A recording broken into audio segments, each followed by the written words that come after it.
Well, Trayvon, you had a good season. I'm really proud of you, to be honest, because you stepped in when nobody else was really up for the challenge. And you know what? You had a pretty good first game starting. Can't lie, I was really proud of the work that you have been putting in practice.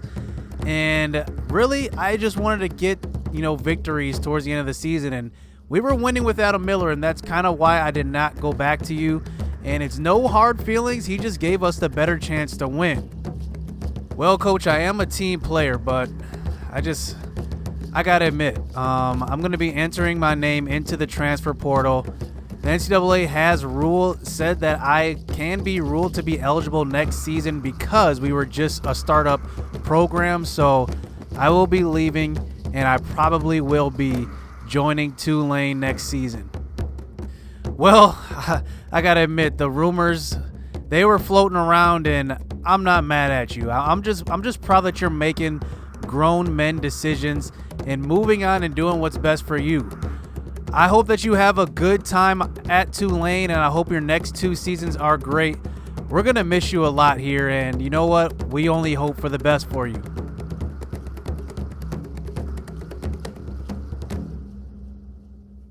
Hey, Howard, so you had a pretty good season switching over from punter to receiver. I'm really proud of the progress that you made.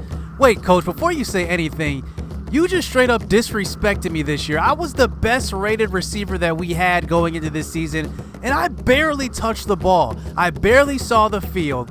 You didn't call plays for me. It was a disgrace. So you don't even need to say anything else.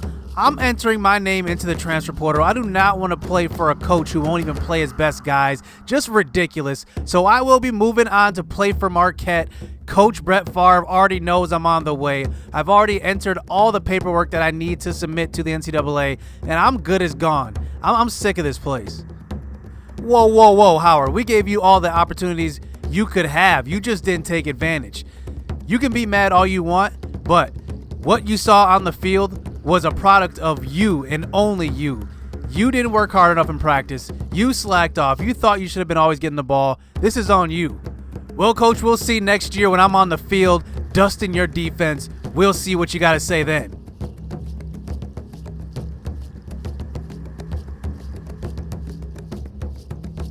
Hey, Coach, I know I didn't really have an exit interview just because I didn't play this year, but I got to say, I'm just not happy here. I'm thankful for the time that, you put into me and this coaching staff put into me, but this just isn't a good time for me to stay at this school. I think it's not a good environment. The receivers are mad at the quarterbacks.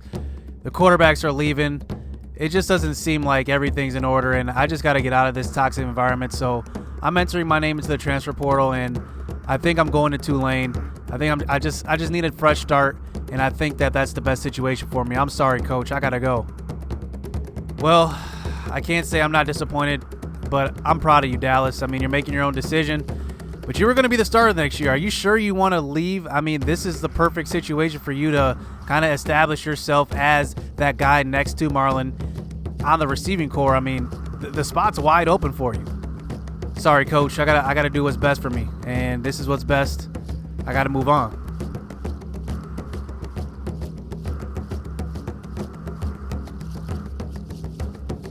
Hey, Coach, can I talk to you really quick? I know everybody's been chattering about transferring and everything, but I just want to let you know I'm here for you, Coach, and I've been here since day one, since this program was born. But I just don't think defense is where I should be. I think I should be on offense. I think I belong on the offensive side of the ball, and I want to kind of work with the receivers in the offseason, get some work there.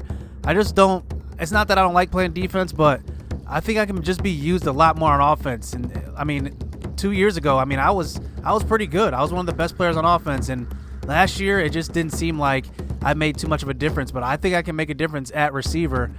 So let's make that move, Coach. Let's do this together. I want to work hard. I want to work for you. I'm not going anywhere. Let's get to work next season. Yo, what's good, YouTube? This is Jay from TNJ, and we have reached the end of Season 2. And we finished the season 5-7 after a 1-win season in Season 1. So, just recapping our schedule. So, we started out all right. San Jose was a good victory, but then we went on a 3-game losing streak. and it didn't look good at 2-6. But then we started to win. We won on the road at Minnesota. That was a big win versus a team that eventually went to the conference championship. Then at SMU, Memphis, but then we eventually lost to Tulane, who you just saw is going to acquire a couple of players. So looking at the conference standings, Minnesota did finish on top of the conference in our division, so they will get promoted back to the Big Ten, and then Northwestern gets promoted too, right back to it. And just looking at Marquette, they went 3-9. They will get Howard Vincent next year, as you guys just saw. But just looking at their schedule, they just went on an epic losing streak. They started out 3-2, then ended up losing every single game for the rest of the season. I mean, just not the year they wanted to have at 3-9. So just looking at Marquette's roster going forward, they're actually looking really, really good on offense. Their quarterback, Garrett Colbert, is going into his senior year. He was hurt this year, but he is going to be back next season, and so is Hurd. So they're going to have a good offense at quarterback. And then looking at running back, Shane Blue is going to probably be 90 overall next season with probably 98 speed. Then the receiving core is even better.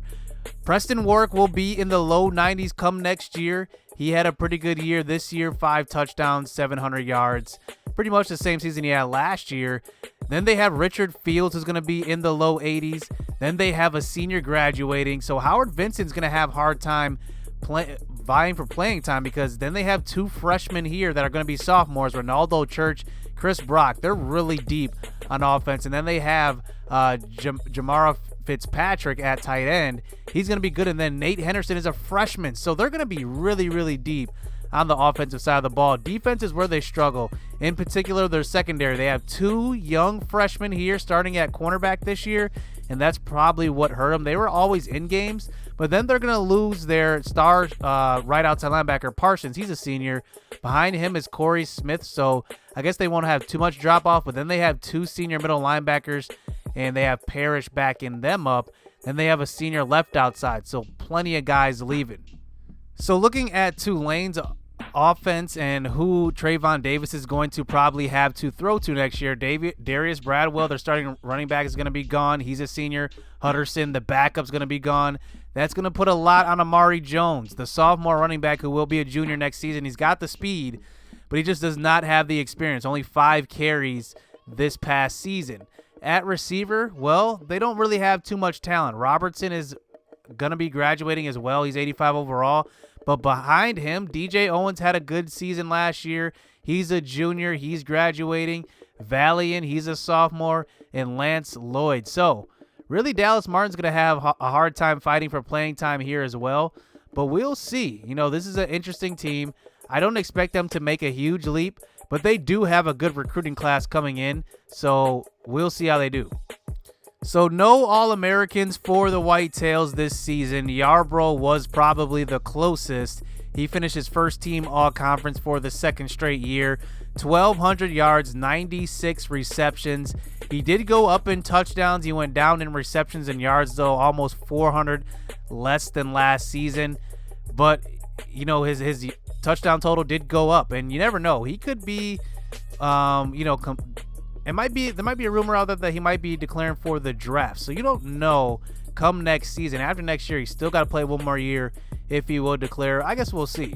He might be just a 4-year player. Chris Coretta gets the first team All-Conference after finishing 1,100 yards, 80 receptions, and 5 touchdowns. Those guys were the only 2 real threats on the offensive side of the ball. Gerard Bryant, also our kicker, gets All-Conference. He actually hit 18 of 19 field goals. His longest was 44. So decent season for him. The Heisman was won by Ian Book, the senior quarterback from Notre Dame. He beat out DeAndre Swift barely. It looks like he just jumped him for the Heisman Trophy. So it looks like Rutgers and on the other side of the Big Ten, Houston will get demoted back to the American Athletic Conference. So those 2 teams will come down into the American.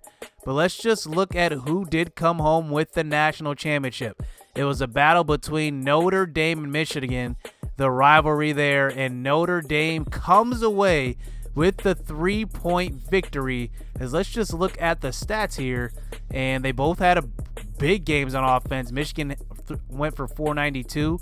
Ian Book, 3 touchdowns, 2 interceptions, and it looks like Jones ran for 70 yards as well. Let's look at Michigan. Shea Patterson threw 3 touchdowns, 1 interception.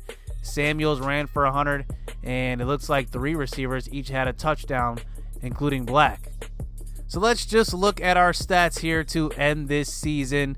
Adam Miller threw for 3,200 yards, 16 touchdowns, 15 interceptions.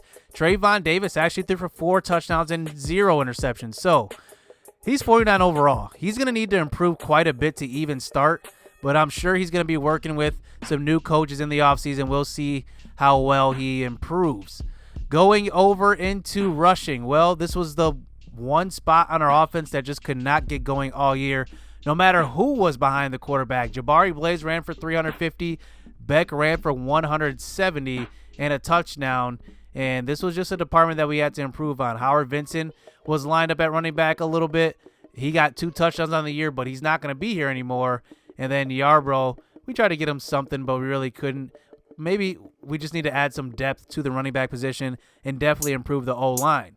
So looking at receivers here, Marlon Yarbrough goes over 1,200 yards receiving like before, and Coretta had a good year as well. Behind them, Jacoby Beck had a decent year, 382 yards after switching over to running back. He will be a running back, official running back next year, so look out for that. Jabari Blaze had a good, receiving year out of the backfield.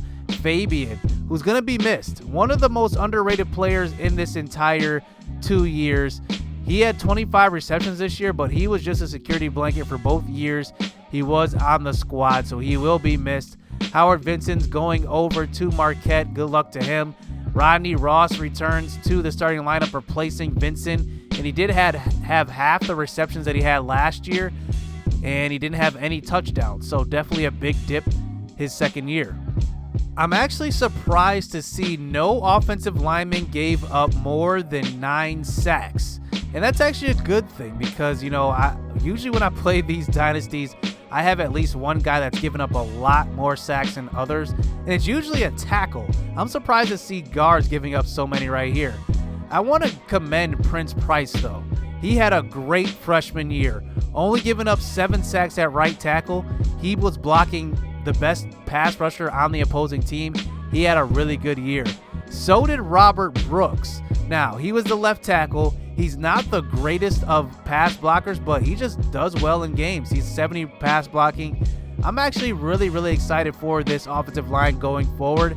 I think we need to improve with run blocking, and we do have some freshmen coming in that could help in that department.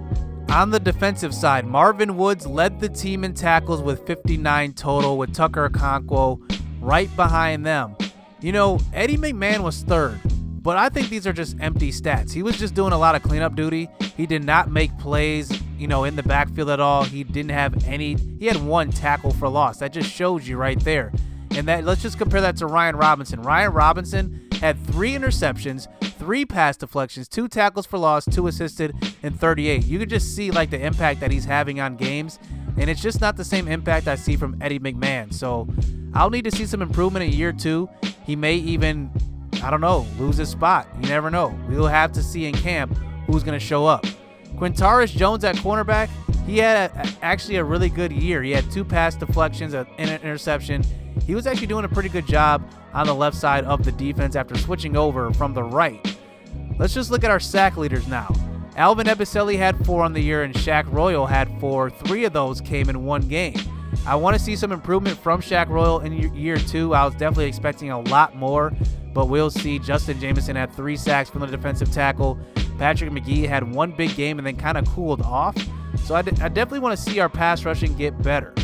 Looking at our interception leaders, Ryan Robinson had 3, Quintaris Jones had 1, and a bunch of other guys also had 1, including Doug Johnson, who will, like you just saw, he will be switching to offense full time, so he will be helping us out at the receiving core. And just looking at the rest of our guys, I'll just quickly go through a lot of these guys and just point out people that I want to point out. James Chaney had a decent season, but I definitely expected a bigger impact. I'll need to see a bigger leap into year 2, or else he might be in jeopardy of losing his spot. Derek Pinto was very impressive.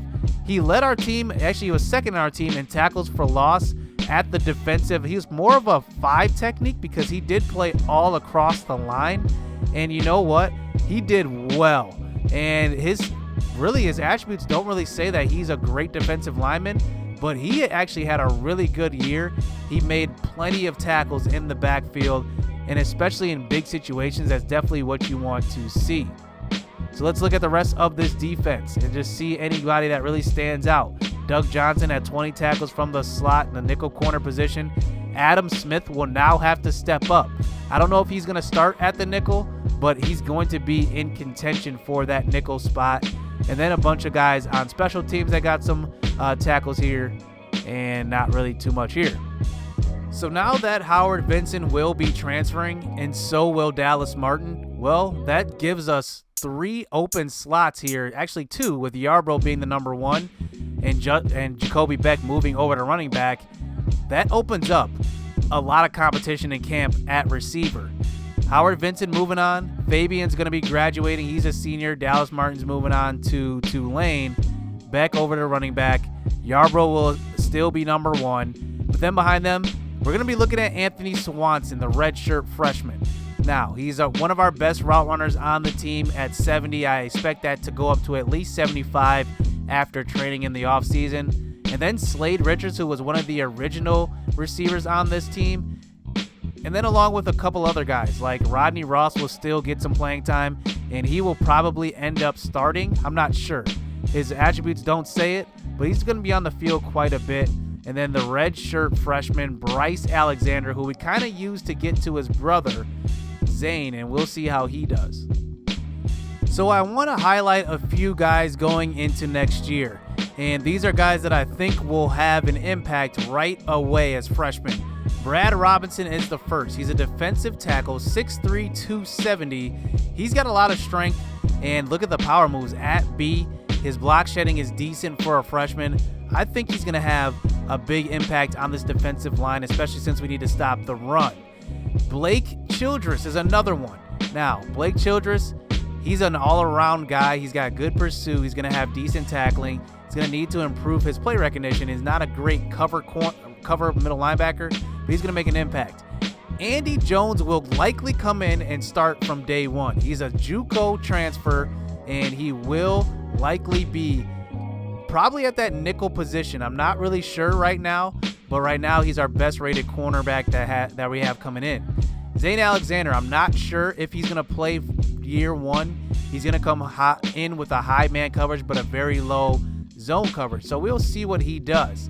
But a guy that I want you guys to look out for is a big hitter in Cam Duvano. I don't know if he's going to play in coverage situations, but we do need to stop the run, or we play teams that run the ball quite a bit.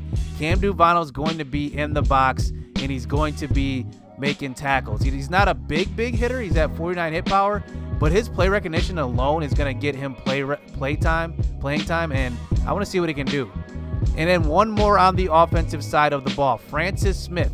Now, he's a bigger guy, 6'5", 225, with decent speed. I think he can crack the lineup a little bit, not really too much, but he's got a chance to compete. And then Bam Cameron, who's going to be kind of that receiving back for us, but we do have Jacoby Beck, so I don't really know, because we're going to have 4 running backs that are really going to be vying for playing time. Bam Cameron, Jacoby Beck, Jabari Blaze, and now Adam Murphy does commit. He's the power back, so I could see him in red zone situations. He's going to play a lot there. So that will do it here in this episode. We just wanted to recap the season, look at the roster as a whole, and just evaluate all of our guys. And we'll see how we do next season. 1-11 the first one, 5-7 the second. We'll see how we do. So hit subscribe, hit that like button. The offseason will be coming soon, so stay tuned. Let's get it. Let's go.